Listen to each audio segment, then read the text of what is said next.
বার্তা দিতে চাই যে আমরা প্রতি বছর রবিউল মাসের 1 তারিখ থেকে 29 তারিখ পর্যন্ত যে কোনো একটা দিন আমার রসুল পাকের নামে, নবীর নামে আমরা একটা জলসা কায়েম করব। শুধু আমার কথায় আপনারা একমত? কত বড় কাপুরুষ জানেন আপনার স্কুলের টিচারগুলো, আপনার স্কুলের হেডমাস্টার কত বড় কাপুরুষ জানেন? এটা আপনাদের ভয়ে এখন থানায় বসে আছে। আমি যখন গাড়িতে ছিলাম আমাকে ওসি ফোন করছে, হুজুর বেয়াদবি মাফ করুন, ওই স্কুলে সব টিচাররা আমার কাছে এসেছে, সভাপতি আমার কাছে এসেছে, প্রেসিডেন্ট আমার কাছে এসেছে, এদের সঙ্গে একটু আপনাকে কথা বলতে হবে। আমি কাপুরুষের সঙ্গে আমি কথা বলি না। বাপের ব্যাটা যদি হয়ে থাকে, এক মায়ের যদি জন্ম হয়ে থাকে, আজকের স্কুলে এসে আমার সামনে বসে কথা বলতে পারে। কেন তামাম হাওড়া জেলার পাঁচলা এলাকার মানুষ, বনহরিশপুর এলাকার মানুষ, আমতা এলাকার মানুষ, উলবেড়িয়া এলাকার মানুষ আসছে, আর আমি একা বসে মিটিয়ে নেব, এ কোনোদিন হতে পারে না। তারা আমার রসুল পাকের জন্য আসছে, আমি নবী পাকের জন্য যাচ্ছি।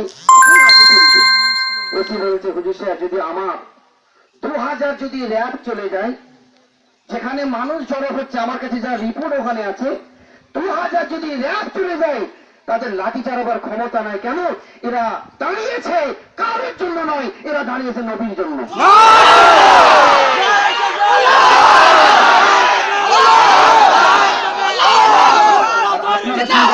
র্যাব যদি আসে কি হবে? র্যাব কিছু করতে পারবে না। রাবের বাবা এলে কিছু হবে না। স্বয়ং পশ্চিমবাংলার মাননীয় মুখ্যমন্ত্রী এসে গেলে তারও কথা চলবে না। কথা ঠিক না বেশি? আজকে এরা বসেছে নবীর জন্য, আজকে এরা এসেছে রসুলের জন্য। যে পার্টি করুক না কেন, নবীর জন্য আমরা এক, রসুলের জন্য আমরা এক, আল্লাহর জন্য এক, কোরআনের জন্য এক, শরীয়তের জন্য এক, আল্লাহর ওলিদের জন্য আমরা এক। কথা ঠিক না বেশি? তবে এত সহজে আমরা ক্ষমা করব না স্কুলের হেডমাস্টারটাকে। উনি চাল ছেড়ে চলে যেতে পারে, কিন্তু পুকুর ছেড়ে যেতে পারবে। ঠিক বলছি না বলবেন? উনি আজকে জাল ছেড়ে বেরিয়ে গেছে, তবে আমাদের পুকুর থেকে উনি ডুবোতে পারবেন। ব্যাটাকে আসতেই হবে। তবে আজকে